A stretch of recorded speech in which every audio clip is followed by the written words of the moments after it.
Good afternoon. My name is Lindsay, and I will be your conference operator today.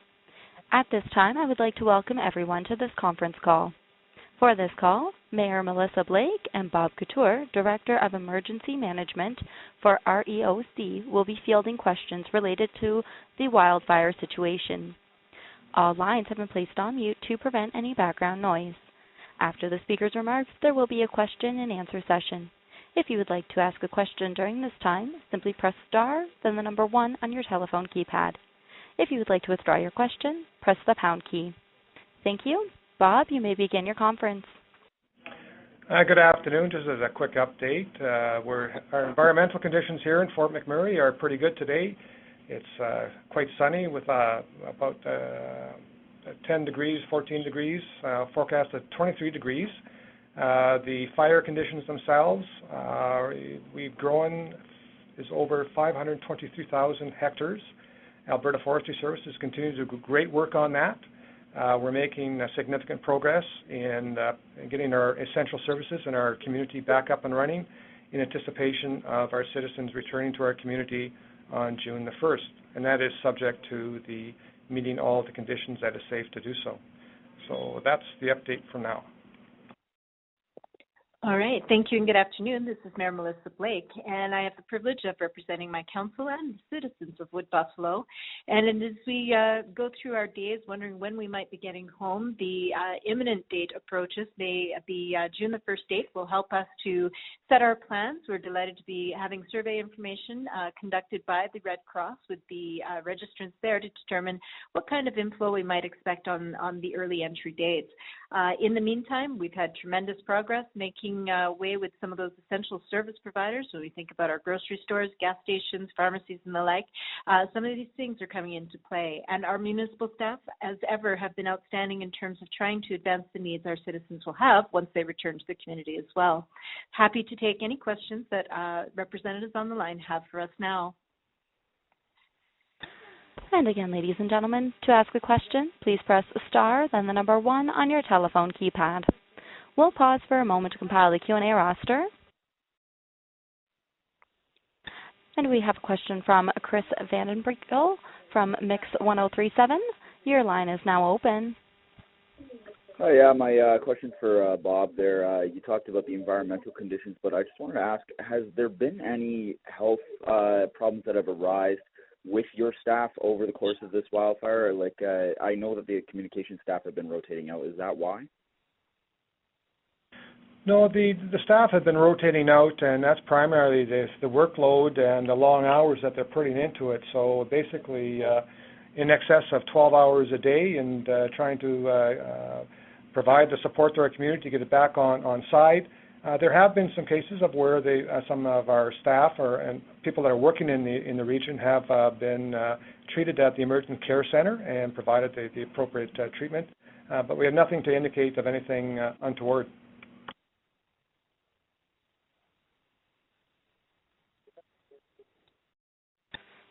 Our next question comes from the line of Colin Bird from Fort McMurray Today. Your line is now open. Hi, this question is actually for Mayor Blake.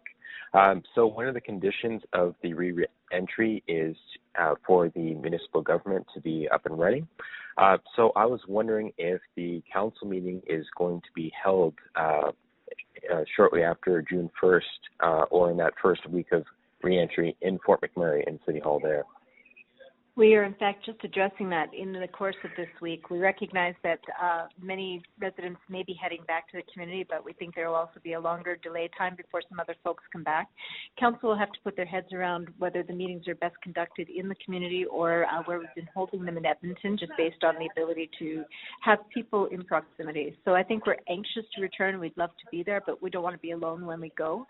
The condition of having a functioning government, we believe, has been met. We are meeting. We are facilitating decision-making that's required, and I think that we are functioning, although it's not in our home chambers. We hope that will happen soon. Okay. Thank you. Our next question comes from the line of Bradley Karp from Country 93.3. Your line is open. This question is for Bob in terms of essential services that will be up and running for residents when they do return? You mentioned gas stations and grocery stores. Are they going to be fully stocked? I know you've been talking about making sure that everyone has 14 days worth of supplies for the first bit, but what will people be able to purchase once they arrive in Fort McMurray? Thank you. I can tell you that those service-based industries are working really hard around the clock to ensure that their facilities are up and running. And information that we've had, and the typical situation is that it takes them at least 14 days to have their complete service line in place. And of course, that's to get their staff and the shelves stocked. And we've taken a position that to be proactive and for our citizens returning to be prepared. And that's why our recommendation is that everybody that is traveling back by road, that they have at least 14 days of supplies, groceries, essentials, and including medications to help them transition back into our community.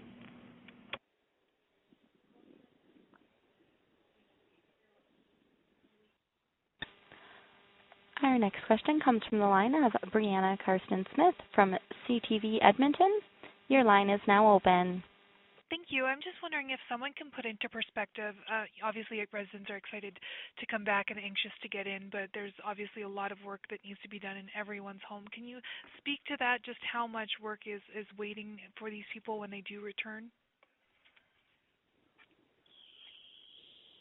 So this is Mayor Melissa, and I was going to say, I'll simply say that there is the reentry planning document that was circulating as of yesterday that will give people some pretty good perspective about what the requirements will be.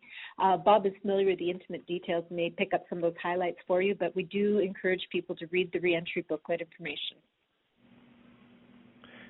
The reentry book information we've attempted to cover off nearly every piece of question that a resident may have. And hopefully we've addressed all those things based upon previous experiences. And what we can be prepared for is that a lot of residents may come into their home and their home is pretty much the way they left it.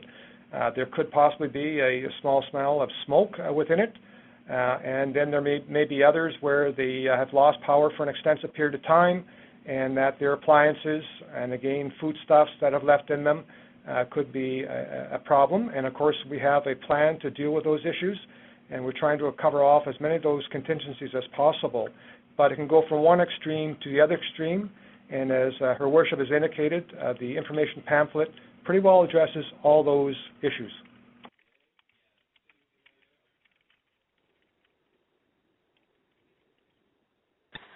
Our next question comes from the line of Chester Dawson from the Wall Street Journal. Your line is now open. Yes, I have a question for Mayor Blake. Obviously, there's a lot of things that need to be dealt with here and now with the immediate move-in. But my question is about the municipality's position towards fly-in, fly-out. I mean, that's something that obviously the municipality has tried to cut down on or de-incentivize as recently as I think a month or so ago with some tax breaks. Is there now a rethink about that, at least in the near term? And what about longer term? Is that something that you think the industry is going to need in order to get back on its feet? I certainly think that there were some principles that Council is operating on, that if you had a proximity to the work site, it would be more cost efficient, we think, for the companies, and certainly more beneficial for the community in its term of development, to have camp workers become citizens if it was within the possibility. The difficulty that I had when we were facing our mass evacuation is that I had to eat a lot of humble pie. And when I say that, I was at that night asking camps to make our citizens campers for the duration of the evacuation. And I will probably have my own personal opinion about the benefit versus conflicts that come from having these stations set up. But quite frankly, they are going to be essential partners as we go through the redevelopment of our community, as we don't want to see a whole bunch of new accommodation created for temporary type positions. So they are in fact a very viable entity. And as long as there is an ability to coordinate and collaborate with our industry, we'll be continuing to do that all along. Okay, thank you. Your next question comes from the line of Chris Vandenbrico from Mix 1037. Your line is open. Yeah, just in terms of the redevelopment plan, there's a lot of structures that have been lost, like over 2,400, I believe the number is. And so where will these new structures be going? Could we be looking at something where something like a floodplain like waterways maybe isn't rebuilt as much as what it was, and more houses are built up in Parsons Creek? I think that's a good observation. There's certainly no determination to that as yet. There's a collaboration. First of all, Council really wants to get their mindset into the framing of quite how that might unfold. But when you look at the extensive damage in some of the neighborhoods, waterways with the floodplain complication as well, there may be an appetite from industry, the insurance industry, to maybe help work on a different path forward that makes better sense for people. And for people, again, the imperative is that they be able to have the value of their lost homes and possessions reallocated. If you have a site-specific attachment, maybe we'll be looking at other opportunities into the future. But in the meantime, the transitional housing is really where we anticipate a lot of the people who have lost their structures will have to find as they navigate the way to the future. Yeah, thank you. Your next question comes from the line of Cullen Bird from Fort McMurray today. Your line is now open. Two quick questions. First one, I just wanted to clarify about the numbers that were given in the press conference earlier this morning in terms of utilities restoration. So electricity has been restored to over 90% of the community, including outlying areas. Gas service has also been restored to over 90%. I'd seen something that said it was close to 100%. Just wanted clarification on that. So Bob here. That is correct. We're continuing to work forward on that as quickly as possible, and we'll hopefully have that complete before June the 1st. Okay. So the exact number for gas service restoration, or I guess the estimation right now, is what number? I believe that is at 90%, but again, that's the complete full hookup to 90%. Those areas that don't have the 10% that's outstanding are on a temporary service that is a portable service. So those are the complete of the hard lines to be completed. Okay. Just second question about restoration of municipal government to the area.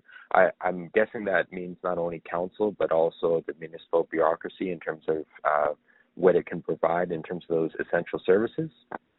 Yeah, that would be true, because council meetings are not just the council-only show. It is, in fact, a large staff contingent that's there to operate the systems for us and to ensure that, again, our ability to webcast is out there, that people, wherever they may be, can still be connected to what's happening in the chamber. So you're right, it is a bigger undertaking than probably the surface would reveal, and that's what we'll have to work on.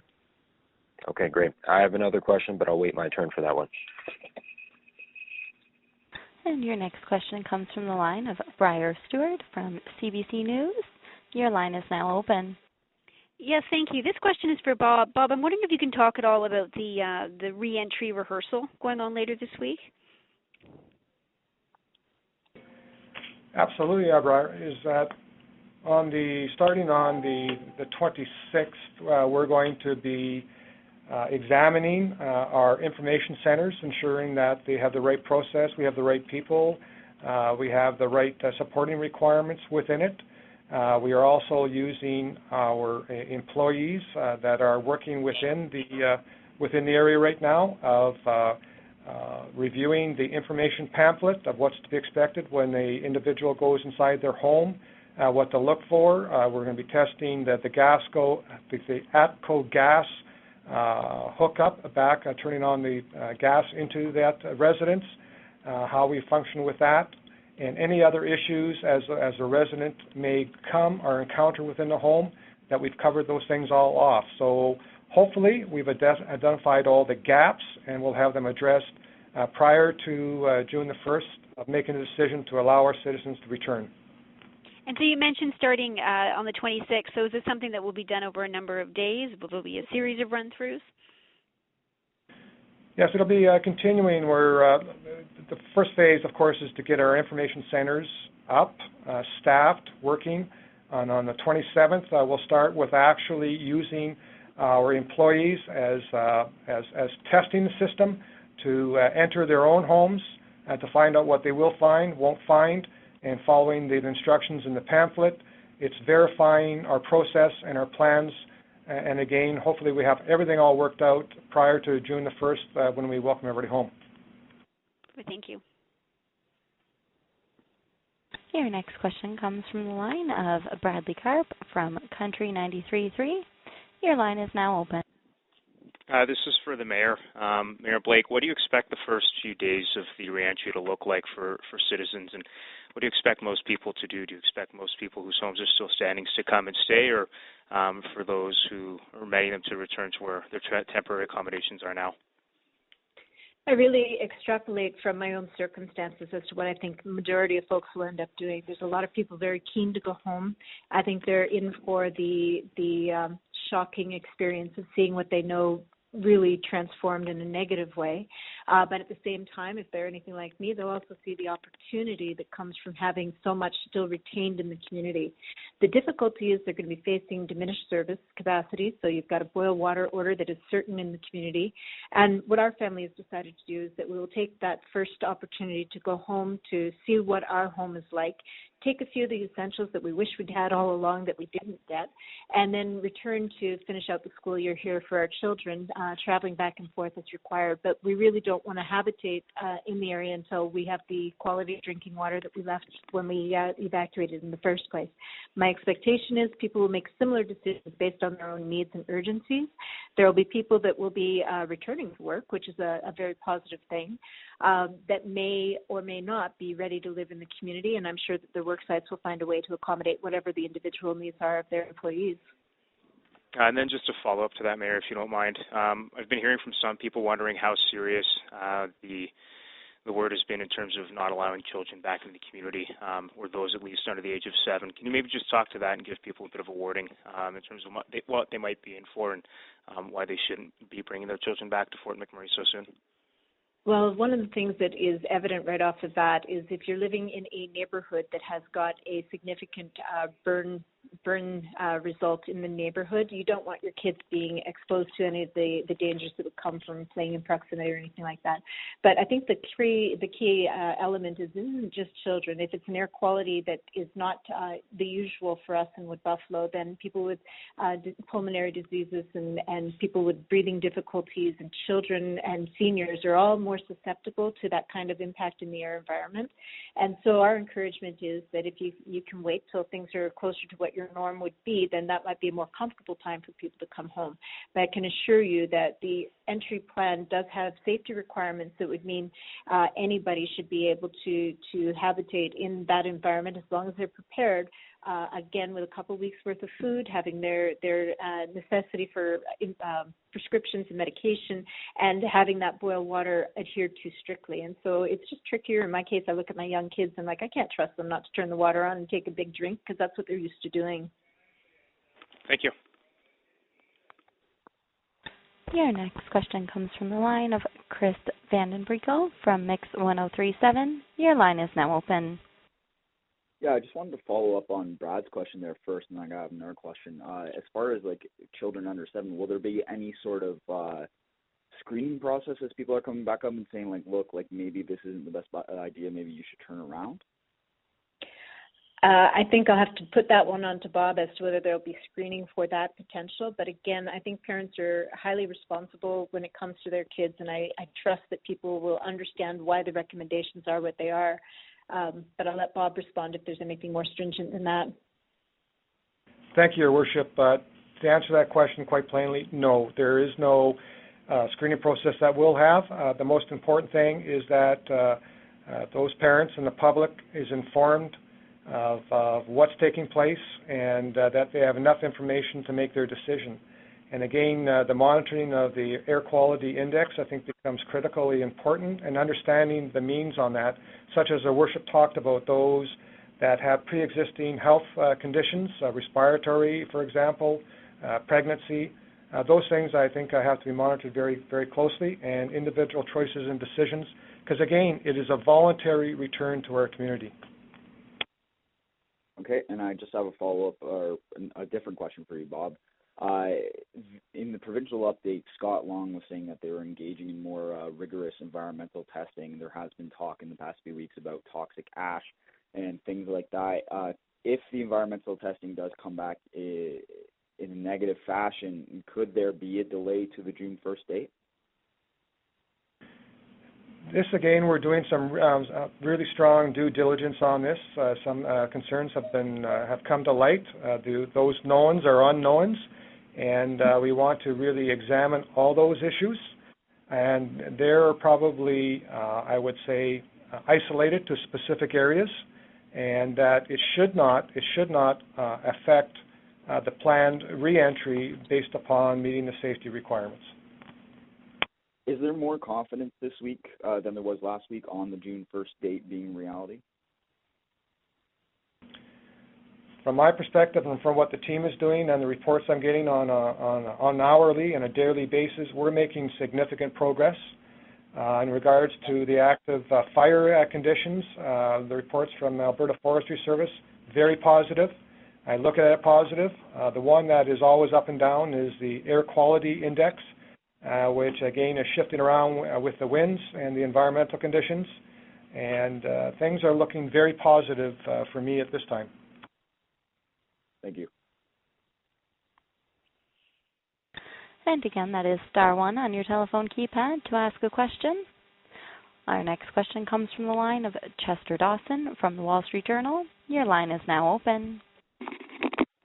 Yes, I wanted to ask about getting people back to work and perhaps what the mayor has heard from her discussions with oil sands companies. I mean, what is a reasonable expectation that you would expect or hope that the oil sands plants are back to full production?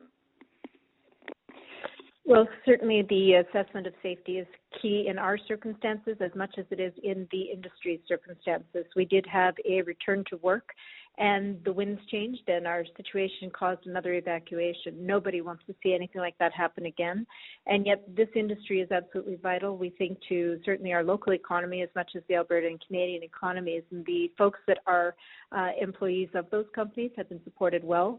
By all accounts, I think people are still receiving their paychecks, and as we're able to reestablish ourselves in the community, the industry certainly has been a leader in many respects, but I think that the employment opportunities that stem from the operation of their plants will be a big part of the folks that are not directly employed by industry getting back to work as well. So it's a pretty high priority, I would think, all around.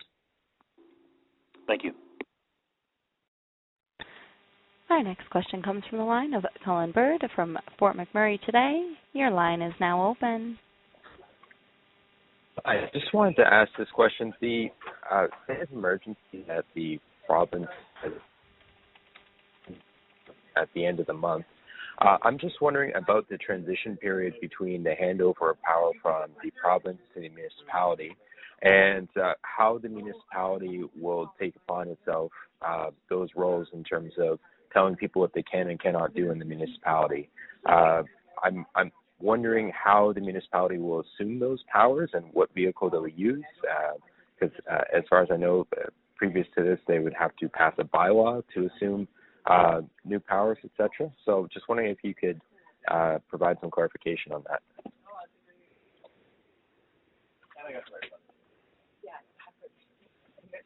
Bob, do you have anything on that one? Sorry, Your Worship, about that. You're taking the line on that.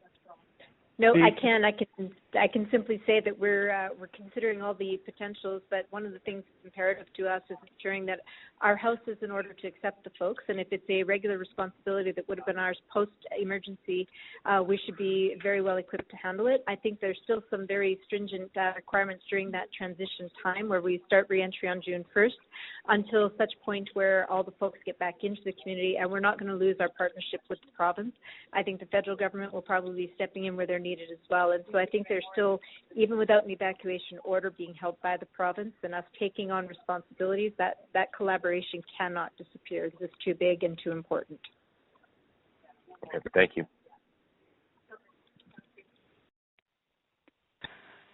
There are no further questions at this time. I'll turn the call back over to the presenters. Well, I guess just All in right. closing. Oh, sorry, Your Worship. Go ahead. I can never decide if it's you or me. I was just going to say, all right, well, that's awesome. Thank you, everyone. And certainly the opportunity to host these forums that give an opportunity for a free flow of question and dialogue. I hope that it's working for each of you. I know it's the most effective means of getting our communications out with the linkage to those important media partners that we have. So again, you have my thanks for what you do, and I'll give the floor to Bob. No, thank you, Your Worship, and just some positive notes again too. We're doing some all our partners here with the GOA, our Regional Emergency Services, Alberta Forestry Service are doing some incredible work. It's looking very promising as we move towards the June 1st date. And again, the requirement is that the community is safe. And again, the cautionary remark is that we will have boil water for an extended period of time. We do have the air quality index that's always concerning to understand, and that people, our citizens returning, should have that 14 days of groceries and medical supplies to support them through that transition time. Thank you. This concludes today's conference call. You may now disconnect.